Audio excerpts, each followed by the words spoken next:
I'm going to shamelessly introduce you. Good, please. Um, Dr. Ferguson has done some amazing work with different programs that have an Indigenous focus, including a store outside your door program and a couple of other really great things. I shamelessly stalked you online and has written some really great articles as well, doing some research regarding Indigenous culture and nutrition, which I think is really important when we look at a Western, quote unquote, Western kind of healing perspective. Then we often ignore the important um, cultures of the groups that are our clients. So many times when I was asking about food, people would dismiss what I was asking about because it wasn't within the context of what they knew. And that's not the right way to do it. You know, we got to work within the structure of the client that we're working with, not what the provider thinks is a balanced meal, or from the region that they're from, or what they're used to cooking. And once again, we have so much diversity in the Anchorage area, but if we don't actually reflect that and we just use it as a point of pride without actually integrating it, then that's I think that is, it's fair to say that's a form of appropriation that isn't appropriate. So in addition, from a TBI perspective, we talked about the vagus nerve a little bit yesterday and the connection between the gut and the brain. And we often ignore the gut. People say, oh, brain injury, let's focus on the brain. Let's anything from the neck up. If it's not from the neck up, I'm not looking at it, it's the brain. But really, so many people have healed their brain through the gut. And so I'm so excited that you're here, Dr. Ferguson, because we need to learn more about this. Let's talk about it. So I'm going to turn it over to you. Thank you for making the time to be here with us and for doing this on short notice, and then even shorter notice to start a few minutes early. So thank you so much. No worries. Thank you. Tila Mekamna, good morning from South Anchorage as I hunker down and make the most of this time and stay as positive as possible, because of course our thoughts are very important right now to keep track of, because we can fall into the fear mind, which really is not so good for our body or our spirit. So today's talk, and just to confirm, Annette, you can see, everybody can see the screen okay? My PowerPoint is showing up? Yes, you're beautiful. I can see your screen. Great, thank you. So I've been asked to talk about the microbiome brain connection, and it sounds like you've already had some great conversation regarding this. So forgive the redundancy if there is redundancy, but I think it's a good thing to really focus in on, because it's definitely a frontier that we're still learning more about. I feel like a lifelong learner in this arena. As a naturopathic physician in medical school, we focus a lot on digestion, on optimizing the gut, and when we think of this connection, it's something that we don't want to miss as we look at anything related to the brain, because they're directly connected. And I'll be talking about that today as far as some research. I'm going to be talking about some cultural approaches in food as medicine, plants as medicine, that we can all get involved in, and getting outdoors based upon where we live in Alaska. I'm not sure exactly where everybody's beaming in from today, but I'll bring you all over the state related to some of our food and our food system, because I feel like food truly is medicine. And as we look at treating the brain and optimizing brain function and healing, addressing psycho-emotional issues, if we're missing the gut, we're missing a huge part of overall well-being in our brain. As Annette shared, I'm a naturopathic doctor. I've had my own consulting company the last, quite a few years actually, but more formative in the last 3 years. Have had a career in the Alaska Tribal Health System in executive leadership, in addition to providing clinical care. And about 3 years ago, I was finishing a chief executive officer appointment at Rural Alaska Community Action Program, and decided to take some time for work-life balance and do some writing, as well as help take care of my dad, who's getting up there in years and is needing more help. And most recently, we just adopted a newborn baby. So I've been focused on being a stay-at-home dad, in addition to consulting from home. So really love the work that I'm doing and the statewide and national level work that I'm helping to influence as a thought leader. So first off, I want to start with, for those of you that may not be as familiar with naturopathic medicine, philosophy drives a lot of the work that I do. And it's a rich history and also really important philosophy to remember. And today, as we look at some of the current issues that are facing our world, there's definitely issues that we can go back to related to the holistic nature of medicine and the roots of our medicine, which, in the end, it wasn't naturopathic medicine, it was medicine 100 years ago. It was good medicine for the most part that was focused on food and plants, and naturopathic medicine has continued those traditions that reinforce the healing power of nature, the vis medicatrix naturae, that nature is medicine, to treat the cause, identify and treat the cause. And I think that's a really important principle right now as we look at some of the issues we're facing. Sometimes we're very reductionistic in our approaches, and that gets us into problems because we focus, as Annette was sharing, we focus just on the brain rather than everything else that contributes to the brain. An important principle also, first, do no harm. I feel like that's something that we always need to remember as we look at therapies, that, what's most in line with helping the body heal itself. As a doctor, the word doctor comes from docere, which means teacher. So as a doctor, I feel like our job is to be teachers, to be catalysts, and help people to understand how to help them heal themselves and to nudge the body along the way. And treating the whole person is really important as you look at that mind, body, and spirit, that we're all connected. And as a healthcare provider, if I'm not addressing things related to your spiritual well-being, things related to your emotional and mental well-being, in addition to your physical well-being, I'm missing a huge opportunity. And ideally, prevention.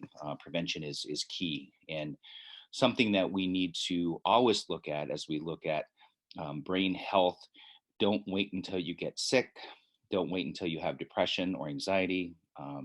Address things early on, and you can get ahead of it, as well as, and ideally, the goal isn't just freedom of dis-ease, but optimal well-being. That's our goal. In naturopathic medicine, we have some principles, and this is called the therapeutic order. And it's a really important one to remember as we look at the first do no harm aspect of medicine. At the bottom of the pyramid is to establish a foundation for health. So we're always looking at how do we reinforce health and well-being. And one of my mentors over the years in medical school, and just an amazing man, said, first you make your habits, then your habits make you. And it's really true when it comes to diet, when it comes to lifestyle. Having habits that reinforce well-being over time and keep you in well-being, that's the goal. And as you move up the pyramid, correcting structural integrity, supporting and tonifying weakened systems, those are all really important as we look at health and well-being. Then comes nutrition and nutrient therapy. And when you need to, you bring in pharmaceuticals and surgery. That's the top. And that's something that you want to look at very closely, because the potential for harm. Again, first, do no harm. And so when we look at our current healthcare paradigm, sometimes folks, and I think providers are often feeling very pushed into a corner because patients are coming in saying, I want this drug, I want this therapy. And so they feel like unless they give patients something before they leave, they haven't done their job. And I feel like as consumers of healthcare, we also need to have compassion for healthcare providers and saying, what, I don't want anything to start with unless it's needed, unless there's an emergent need for it. Help me to correct the structural integrity of my body and help me heal, and to not force providers into a certain specific course, and let them be the professional. And the healthcare system needs to change.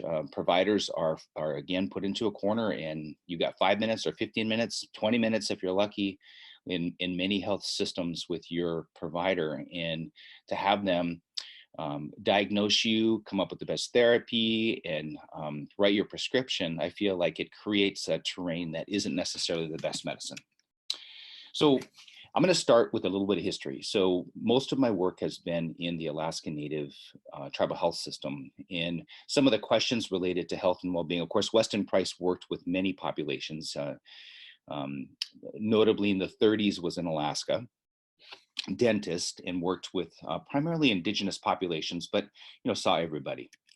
He documented our Alaska Native people as examples of physical excellence and dental perfection, such as seldom been excelled by any race in the past or the present. And the Price Pottinger Foundation continues his legacy work.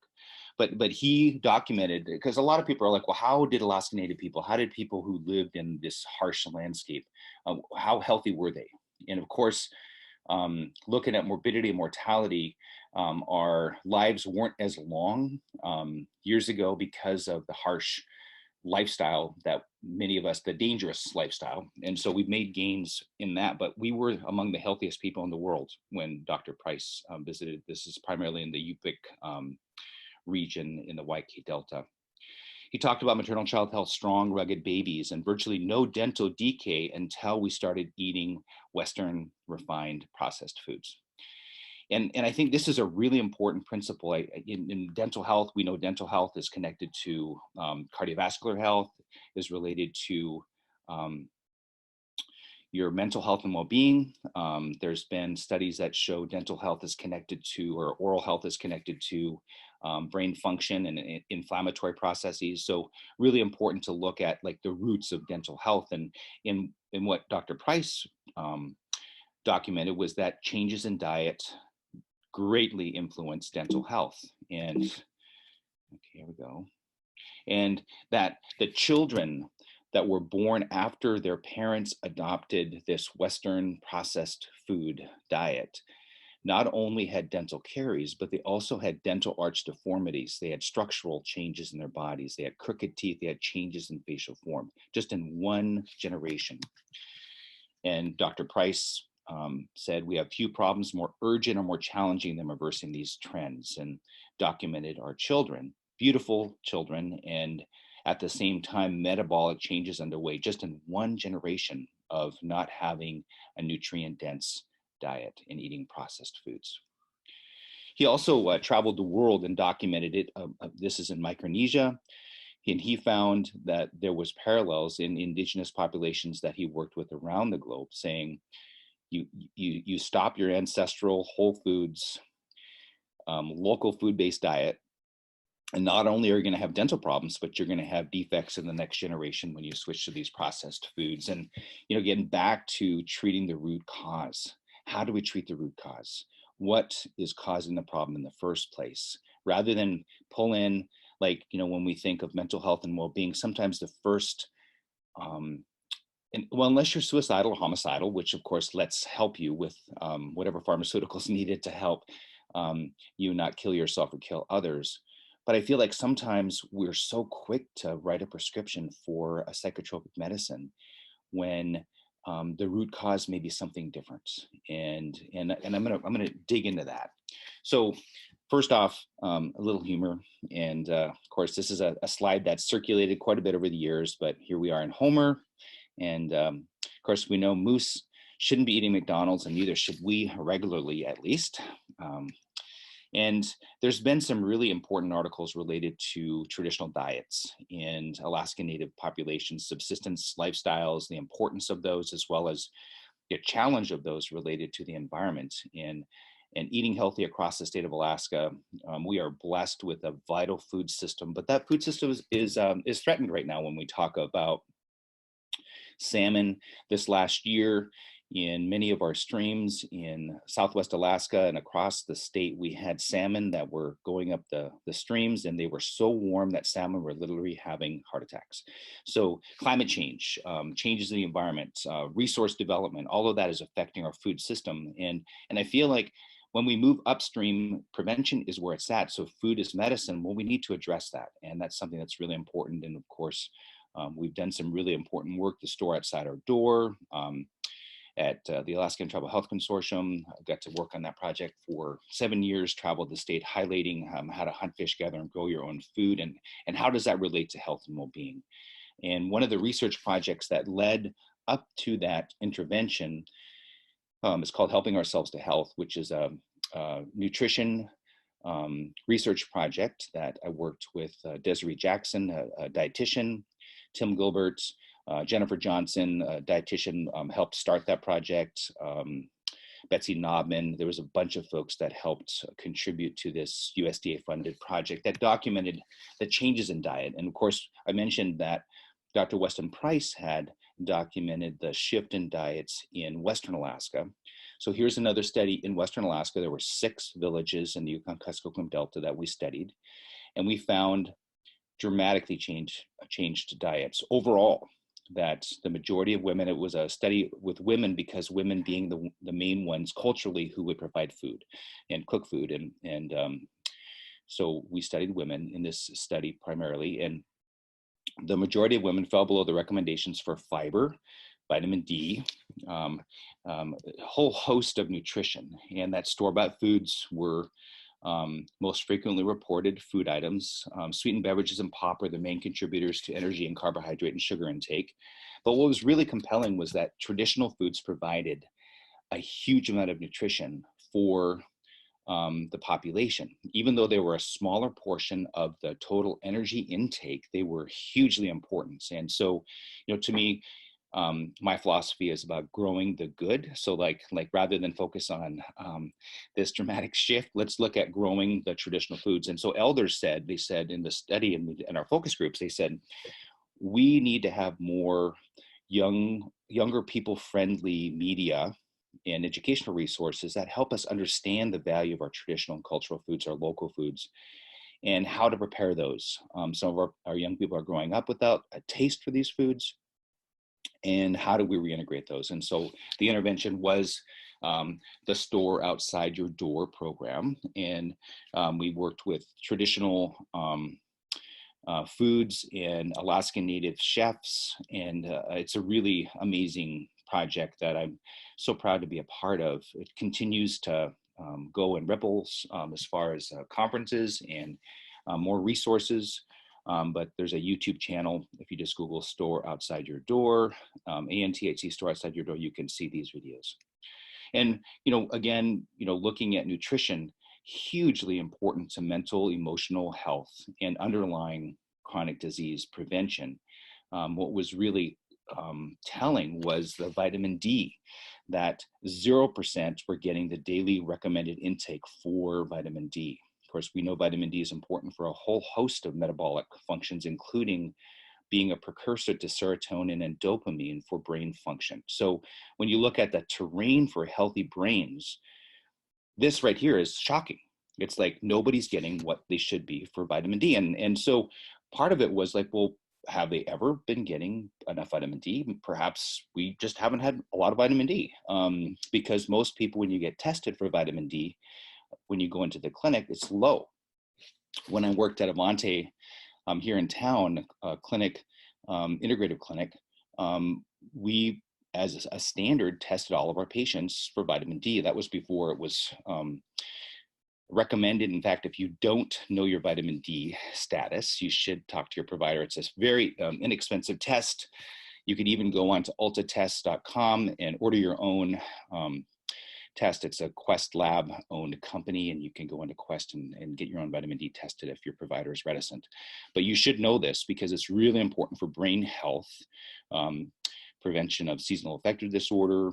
I'm going to talk more about vitamin D, but looking at the whole host of nutrition, again, nutrition is holistic. It's not just about one nutrient, but vitamin D is one of those that is really important. It's a hormone in addition to being a vitamin, and it does greatly contribute to mental, emotional well-being and brain health. And of course, looking at the other nutrients for brain health, the B vitamins, also mostly deficient vitamin A for immune system and the ability to heal, and also to ward off colds and flu. Again, deficient. So this is the recipe for people who would not do well when a virus comes through their community, because you don't have the nutrition, you don't have the immune function and force, as well as this starts to explain, of course, we know psychosocial issues are directly connected to a more holistic framework, but nutrition is a big part of that. And so as you address challenges in communities, if you're not addressing nutrition, you're missing the boat. This is another look at some other key nutrients. And I always like to say when I look at this one, this is a recipe. This is a higher sodium because it's processed foods primarily, and not enough potassium, magnesium. So this is a recipe for hypertension. And we know that hypertension and brain health is also directly connected, right? The propensity for stroke and challenge.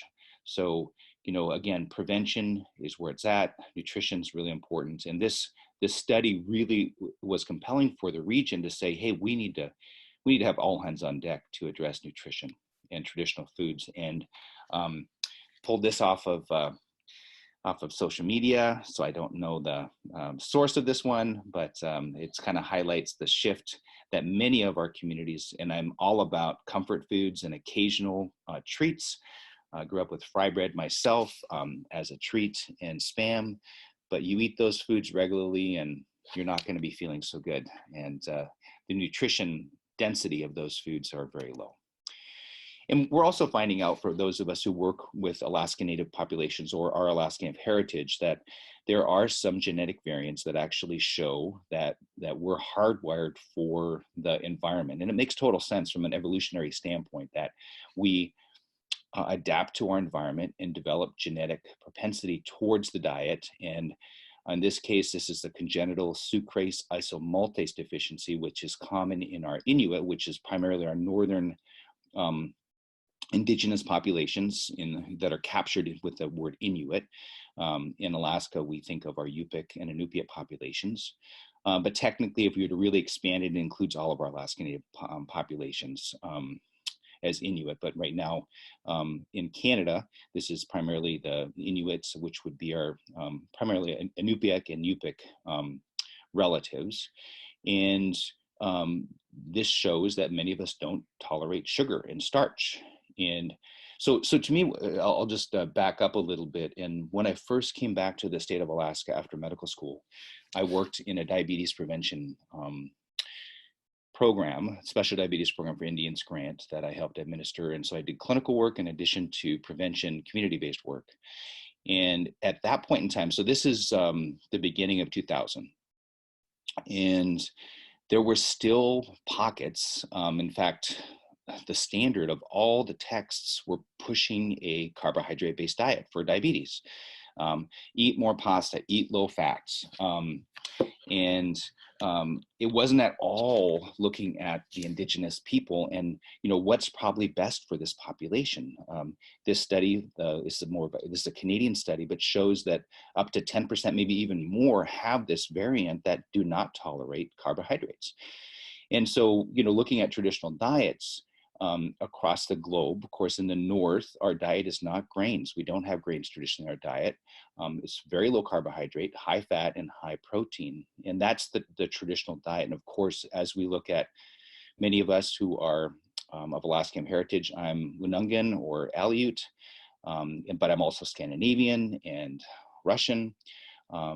So being mixed blood, I've got many different influences. However, when you look at eating like your ancestors, traditional foods and really dialing in will promote health and well-being, eating more like your ancestors rather than the more refined Western foods. And back to like no one diet will be good for everybody. And so, based upon what's going on, carbohydrates, a higher carbohydrate diet may be indicated. But when you look at the default diet for Alaskan people, it should not be high sugar and starch. Soda pop is like poison for many Alaskan Native people. So, microbiome. Microbiome is, of course, from a research perspective, this has blown up over the last several years. And as a naturopathic doctor, this has been something we've talked about for years. Your gut health is your roots. And having also studied Chinese medicine, in the Chinese medicine theoretical views in understanding the determinants of health and well-being, the spleen stomach is the digestive process. So that's the stomach, the spleen, the pancreas, that whole digestive function. It's the middle burner. It's like the root of health.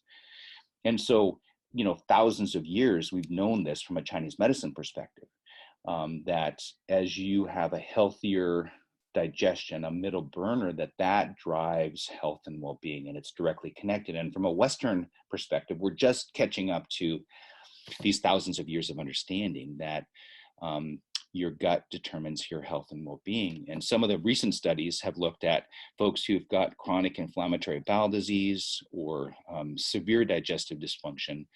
When you take and have a fecal transplant, basically changing out your microbiome with somebody else's, there have been some compelling studies looking at the inflammatory disease goes away. And there is like long-term health and well-being, along with some of the mice studies, looked at, this is a fascinating study looking at mice where they switched out the microbiome of a obese mouse with one that had a normal metabolism, and found that the obese mouse lost the weight and became normal weight for a mouse.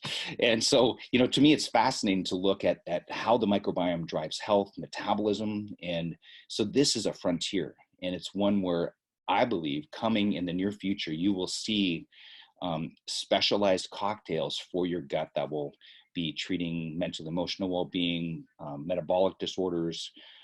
This is the frontier with the microbiome. And there's been some really amazing research. This is a study that Dr. Stephen O'Keefe was a part of and his team. So basically what they did, this is a research study that compared African-American diet in Africa, I believe it was Kenya, and rural Africans, and then African-American diet in Pittsburgh. And they switched diets, and they found in a very short period of time, the pro-inflammatory diet of the inner city Pittsburgh African-Americans made the rural Africans inflamed. And some of these negative aspects of microbiome as far as inflammatory, from a gut health perspective, colorectal cancer is on the rise, and so it's often directly connected to inflammation. And what they found in a very short period of time, there was a dramatic change in overall inflammation in the gut. And so now, of course, there's been some really great reads, and so I'm going to recommend a couple of books.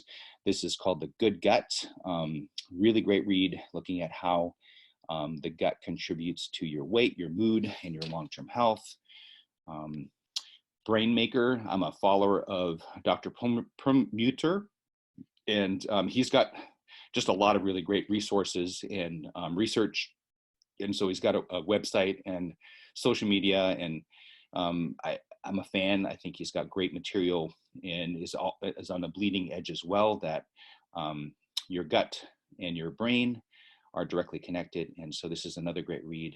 And he also wrote The Grain Brain, which I think is also a really important thing for us to look at as we look at overall health and well-being from what the foods that we eat.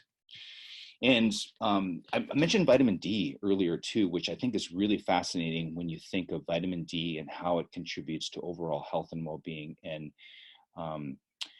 autoimmune conditions, your overall brain health. And so this is a really great read, and also some of the information. I thought this graphic was great. Looking at the less vitamin D you have, the more inflammation you have. When you have these tight gap junctions or inflammation in the gut, the theory is that the tight gap junctions between the cells in your bowel mucosa allow proteins through, and you become more sensitized to certain foods or protein compounds, and food allergies result in inflammation from the reaction to foods.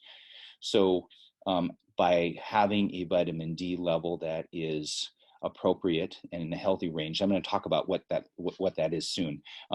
But by having that healthy vitamin D in your body, you end up affecting the microbiome, and you promote less inflammation in the gut, which creates less reaction to food, less sensitivity. So I feel like it's, again, back to the root. Yes, you can avoid those foods. For those of us, I've never been able to get away from a gluten allergy. I've tried many things over the years, but I am still really sensitive to gluten. And I just think about my Alaska Native heritage. It probably makes sense from a, to eat less carbohydrates anyway. But I tell you what, it sucks when you travel, because you have to be obsessive. Otherwise, you have a less than ideal travel experience. And I've done a lot of travel over the years. So what were our vitamin D levels traditionally in Alaska? So this was a question that was asked very recently. This is a article published in 2016. So the research was the subsequent year. And basically, we have a very wonderful resource at the Alaska Tribal Health System. At the Alaska Native Medical Center, we have a specimen bank, a blood specimen bank, and also some tissue specimens as well that have been collected over the years. And so what they did is said, well, let's look at historical levels. Like, what were the levels of Alaska Native people from the 60s up until now? And so they looked at the vitamin D levels. And then they also looked at a nitrogen isotope, which is a proxy for marine food intake. And what they found was really compelling, that traditionally our vitamin D levels were high. So in this slide, you see the vitamin D levels, which is nanograms per milliliter, the measurement. Usually in a lab, when you get a lab test, the range is 0 to 100. And so what we're seeing here is that the levels were high, that in the 60s and 70s, it wasn't uncommon to see a value that was 40, 50, upwards close to 60 nanograms per milliliter as a norm. And again, this is a little bit skewed because these are folks that were being seen in the healthcare system for something going on. So this might not necessarily reflect the healthiest population that maybe weren't getting their blood taken. But you look at the precipitous decline in the 80s and 90s. And so when people present to the clinic now and they have a vitamin D level that is in the 20s or teens, people are like, well, I mean, wasn't it always like that? And I'm like, no, it wasn't. Traditionally, when you ate your traditional diet, you lived off the land and ate those marine seafoods, seal and whale and fish, salmon. Salmon is one of the highest vitamin D out of all of our traditional foods. Salmon's an incredible source of vitamin D, especially when you cook it with the bones. So salmon head soup, what does an elder ask for? Alaska Native elder, they're like, give me salmon head soup. And there's some wisdom there because that's super nutrient dense, not only with the vitamin D, but also the omega-3 fatty acids, which is incredible for your brain and helping to heal the brain as well. So for those of us who can tolerate salmon, I'm a big salmon lover. Salmon head soup is great for the brain, vitamin D levels, as well as omega-3s. So I mentioned the microbiome and serotonin production. And this is a study that looked at, many of us think of serotonin as a brain neurotransmitter. In fact, this study says it estimated 90% of the body serotonin is actually made in the digestive tract. So when you look at diseases of the gut, and for those of us who are struggling with digestive problems, and we have challenges with neurotransmitters in our brain, that's connected. So as you have a healthier bowel, healthier gut, it helps you have a healthier mind. And this research shows that the serotonin that gets produced in your gut is dramatically higher than in the brain. And so I'm going to talk more about the whole vagus nerve as well, which you've heard already in past presentations, but I'm going to deep dive a little bit more into that. But the vagus nerve is at that microbiome gut-brain axis. And this is a study in 2018 looking at inflammation in the brain, the vagus nerve, how it's directly connected to gut health. And what's really fascinating is what we're starting to see is that the vagus nerve, and I think I've got a slide coming about this, but basically when you So it's a mouse study, and I have this mixed feeling about mice studies because it's so mean, and at the same time we're learning so much from these mice who are um, giving us information about potential ways that this might also be affected for humans. But basically, they cut the vagus nerve and found that the neurotransmitters decreased in the brain, and so that the vagus nerve might actually be a conduit for these neurotransmitters beyond just influencing, but that actually might be a conduit. And so this is some of Dr. Rosenberg's root cause of gut and brain health. We know that. So this is from that research article in the Frontiers of Integrative Neuroscience. So a couple of key points: microbes interact with immune cells in the gut, prompting the cells to make cytokines, which these are hormone. Cytokines are it's a hormone basically that affects the brain. Some of them are combating inflammation, as well as some cytokines also are pro-inflammatory. But microbes interact with the gut cells, which are enteroendocrine cells that produce neuroactive molecules and peptides.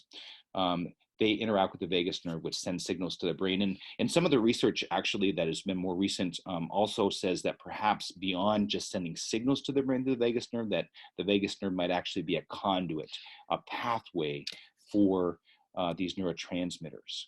But we do know that microbes in the gut produce neurotransmitters and metabolites. They circulate to the brain. Some of them cross the blood-brain barrier, and others alter the cell activity of the brain itself. And a 2018 study, University of Alabama at Birmingham, reported in a meeting that they found gut bacteria in human brain tissue. This is one that they're going to do more research on. However, it starts to get us into this understanding that gut and the brain are integrally connected. And as we treat the gut, we treat the brain. And here's a good graphic talking about some of the different pathways that the gut influences the brain, and the source. Those are a couple of great reads, and I'm happy to share my slides after the presentation. So this was a really interesting study that showed a probiotic, Lactobacillus rhamnosus. This is some mice study, and this is the one that I mentioned, that when you sever the vagus nerve, they didn't get the same benefits.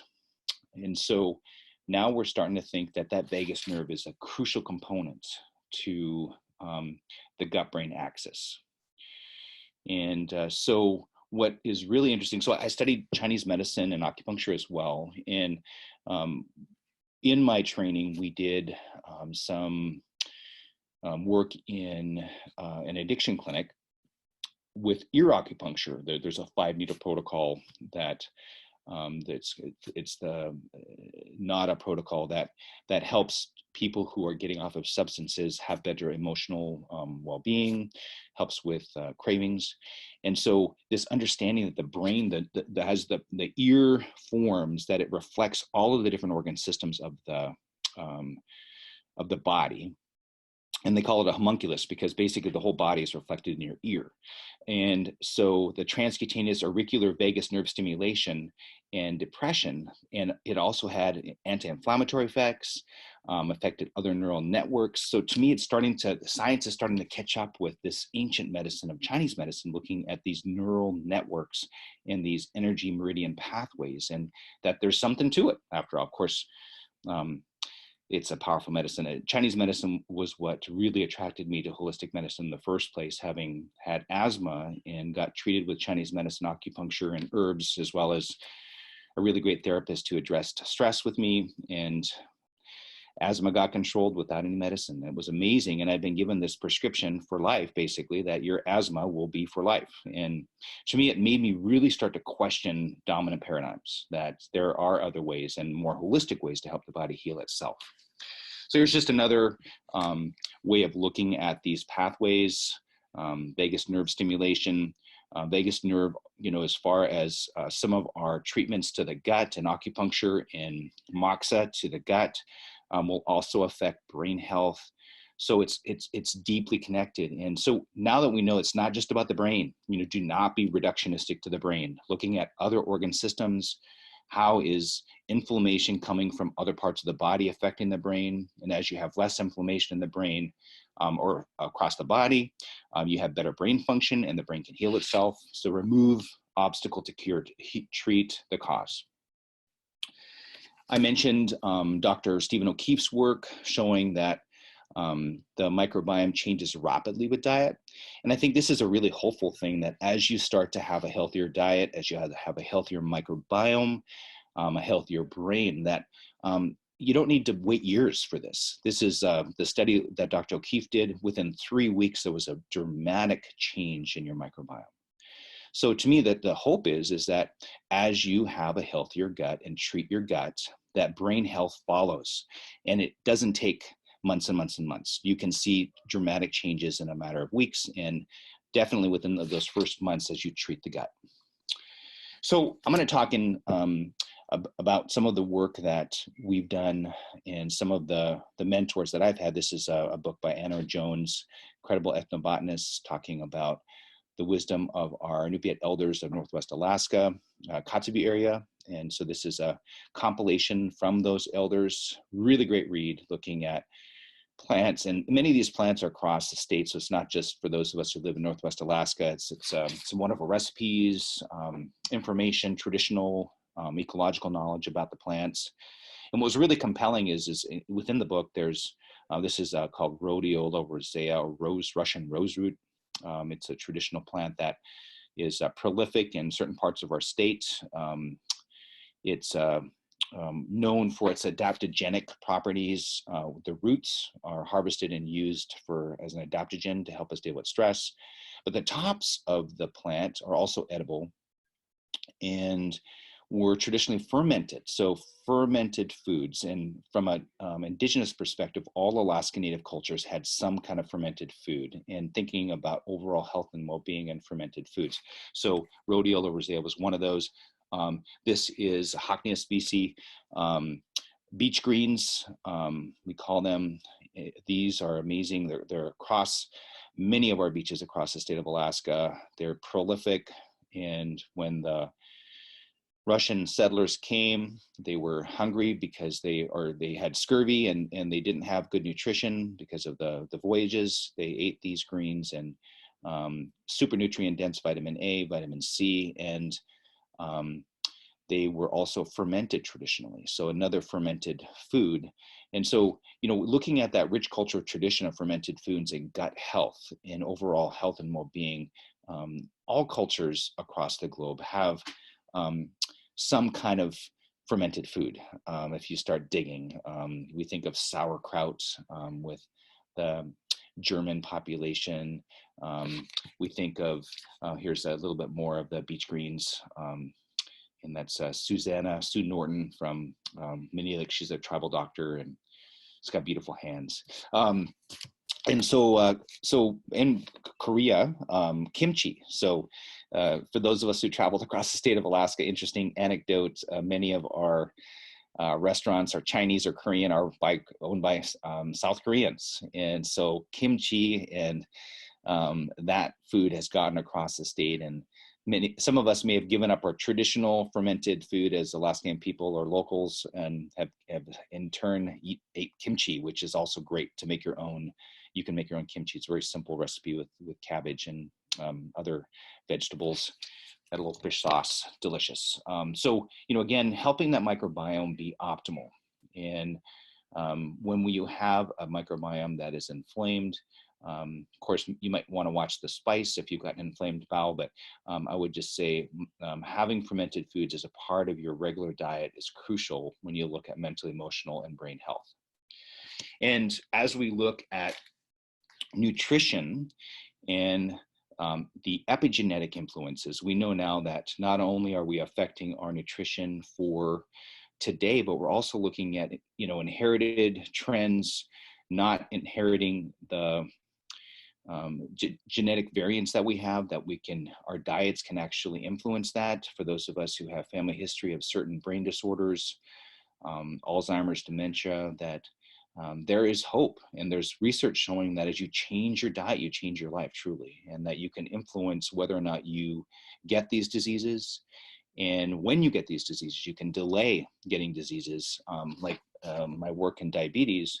Every year that you delay getting type 2 diabetes is a year ahead that your body's not going to be flooded with inflammation, suffering the side effects in the brain. Some of the diseases that we have of the brain today, when we think of cardiometabolic syndrome, syndrome X, we've had a bunch of different ways that we've talked about this, but it's basically inflammation systemically that affects the brain health. And the more that you can have a diet that is less inflammatory and more whole, and that really is about treating the gut, the more that you're going to have mental, emotional health and well-being, as well as not manifest some of the diseases that you might be more prone to, especially neurodegenerative diseases. So back to food. Food is medicine. Hippocrates considered the father of medicine, and I always like to say there were many mothers of medicine and traditional healers as well that said the same thing, but that food is medicine. Let your medicines be your food. And from a traditional cultural perspective, this is a slide looking at the evolution of Maslow's hierarchy of needs. And when I studied this in psychology, and those of us who've taken a psychology course, this is some of your core theoretical principles. Maslow said, as you addressed basic needs, you had to address basic needs first before you became self-actualized, which would be the goal.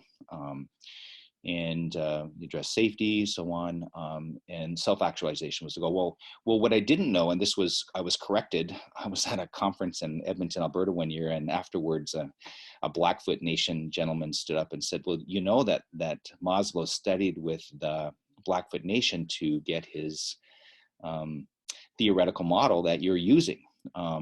And sure enough, he shared with me the research, and you look, you dig, and you see Maslow photos hanging out with a Blackfoot.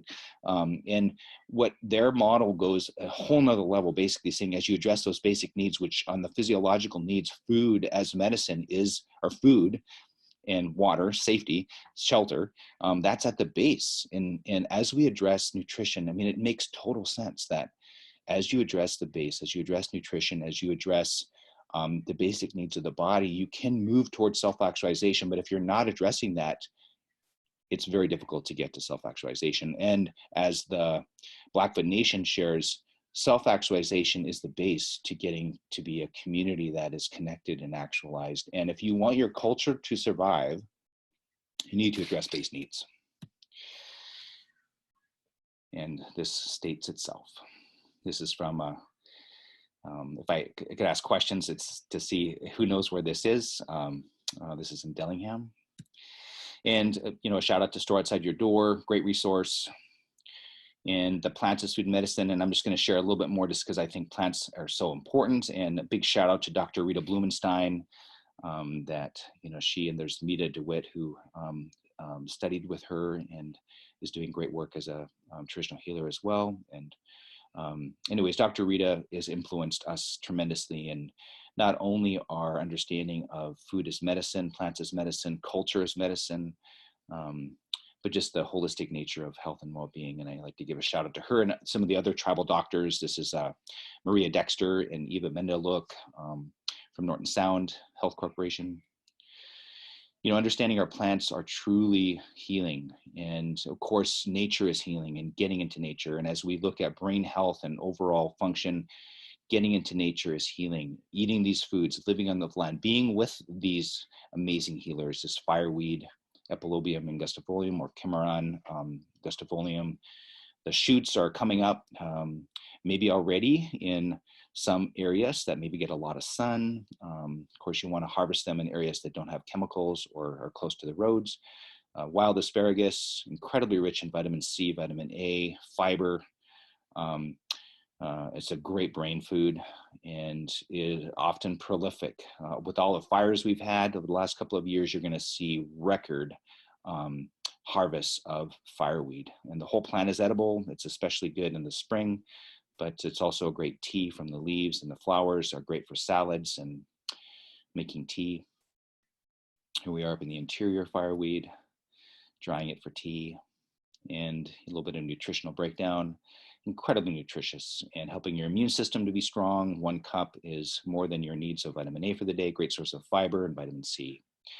Another great plant that's going to be coming soon to a theater near you is this plant that some people are like, what are all those stalks? And here we are, we have Devil's Club, Oplopanax horridum, that these shoots are lovely, lightly steamed or sauteed. Some people eat them raw. Great source of nutrition that are early harvested in our landscape. And I was in Southeast Alaska where we picked these. They were just so prolific, amazing. And our berries, of course, talk about brain health. Berries are good for brain health, great fiber, all the phytonutrition that's there to help with the brain health. Some of the studies on berries were amazing for reduction in inflammation in the body. Women who ate blueberries regularly, this is a combination of blueberries and mossberries or Peachum nigrum, and women who ate blueberries regularly had less inflammatory markers and less cardiovascular disease as a result. So, you know, we know that these are helping our brain and our body with inflammation and also the phytonutrients that are there. It's one of my favorites, mossberries, tundra berries, Beecham nigrum, blackberries, a bunch of different names. A little side note of this berry is it has anti-adhesion properties for the urinary tract that are greater than cranberries. So, you know, that's really fascinating when you look at other health properties of this plant. And just to look at antioxidants, and when you think of brain health, having a diet rich in antioxidants is really important for brain health. So this study shows ORAC values, which is antioxidant measurement. And if you look at the bottom, the third up from the bottom is cultivated blueberries. We know those are really good for us. But when you look at our bog blueberries, our dwarf blueberries, our crowberries or the mossberries, you know, 3, 4, 5 times as high in antioxidants from our Alaska berries. So our Alaska berries truly are super berries. And I love the elders in my life who have contributed to some of my knowledge. This is Delia Stone in Point Hope. A lovely elder taught us about Sura, and you know, these amazing plants in the Northwest Arctic and North Slope. They have documented at least 18 plants that were regularly eaten from the landscape. This is the diamond leaf willow, of course, great source of fiber and phytonutrition. Here we are picking the sourdock, quagga, ipic or pink plumes. Running out of time. Mountain sorrel is another one, and I just love plants. I think plants are amazing healers. More and more we're finding out that by eating from the land and eating locally, that it actually helps you adapt to the environment. And with climate change on the rise, seasonal allergies on the rise, as we eat locally, we have a more sustained life that is healthier and helps us adapt to our environments. Kunulik is the local name for mountain sorrel. And can't forget our sea vegetables, Alaskan seaweeds. This is some formative work that Dr. Josh Kellogg did from North Carolina State University, who just amazing team. Dr. Marianne Lila, one of his teachers. So finding that our sea vegetables are great sources of antioxidants, again, protect the brain, protect the body from chronic diseases, from inflammation. They're also helping us with anti-obesity properties and can lower inflammation and insulin resistance, and also help us with maintaining weight and as far as reducing our blood fats, which high cholesterol, as far as some of the unhealthy aspects of cholesterol. So again, superfoods that are right on our beach.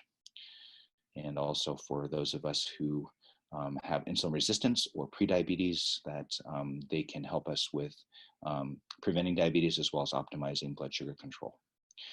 And traditionally, we've got amazing relationships between the land, the plants, and these incredible healers, both from a food perspective, from a medicinal perspective, and also from a spiritual perspective. Some of them are used for cleansing from a spiritual level as well. And I'm a firm believer that, even though we don't understand it from a Western perspective, that these traditions are amazing. And now we're starting to find out that some of the plants that were burned were strongly antiviral and antibacterial and in cleansing. So as you cleanse, you're not only cleansing from a spiritual level, but you're also actually addressing viruses and bacteria in the environment.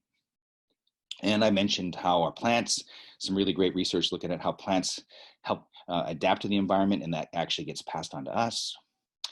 And as I close in my time allotted here today, I just want to, say, as you look at our Alaska Native cultures, as you look at all of our cultures across the world, culture is medicine. The more that we're connected to the culture that we come from, and many of us who are multicultural, we have a lot to pull from.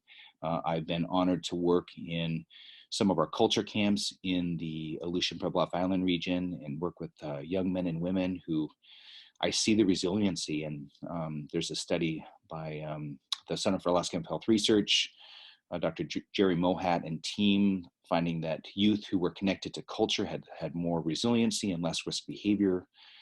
Here we are harvesting some of those beach greens and remembering the food of our ancestors, that these foods promote health and well-being for our generation as well. And it's amazing and fun to live off the land as you can. And in Culture Camp, in Atka especially, we have no Western foods come into the camp, no hot dogs, no hamburgers, and we live off the land. And we make salads like this incredible salad with geranium flowers and fireweed flowers and beach greens and let's see, what else do we have in there? Some blueberries, salmon berries, and of course, can't forget some carrots and romaine lettuce. And across the state, I just want to give a shout out to communities like Yagig. They're showing that communities can come together and really promote the health of the whole community and share these incredibly healing foods and promote health and well-being beyond just brain health or addressing one disease. It's also about communities coming together to celebrate the food and the food system and how that contributes to your health and well-being. Some really great resources coming from the Aleutian Pribilof Island region. There's a Kakameguk, which was actually funded, a big chunk of that was funded by CDC. Now we have a Head Start curriculum for helping our kids get turned on to healthy foods. And again, prevention. Brain health starts young, and food is medicine. And it's directly connected to our culture, our cultural values. Food is medicine. Honor those foods, protect those foods. That is a source of our well-being and for our future generations that depend upon those, including the environmental aspects of health and well-being that we need to protect. As we connect to the environment, we connect to our own health and well-being. Here we are, some more Sura and Edith Nagiak and Barrow sharing the intercultural wisdom with our generations, which to me, I always like to say, this is suicide prevention. This is domestic violence prevention. This is health and well-being as we connect. And we can't forget that as we look at overall health and well-being, that the brain-gut connection is crucial. And that not only are we addressing the gut for gut ailments, but we also address brain health, that they're directly connected together. In closing, comments, a couple of quotes. Thomas Edison shares, "A doctor of the future will give no medicine, but will interest his patients in the care of the human frame and diet and the cause and prevention of dis-ease." And our lovely Dr. Rita shares, "We are free to be who we are, to create our own life out of our past and out of the present. We are our ancestors. When we heal ourselves, we also heal our ancestors, our grandmothers, our grandfathers, and our children. When we heal ourselves, we heal Mother Earth." And boy, Mother Earth, she needs lots of healing right now. So it starts with us. And another one of my favorite people, Winona LaDuke. Kagasa-kun, thank you for your attention this morning and for the honor of presenting. And I will hand it back to Annette. Thank you.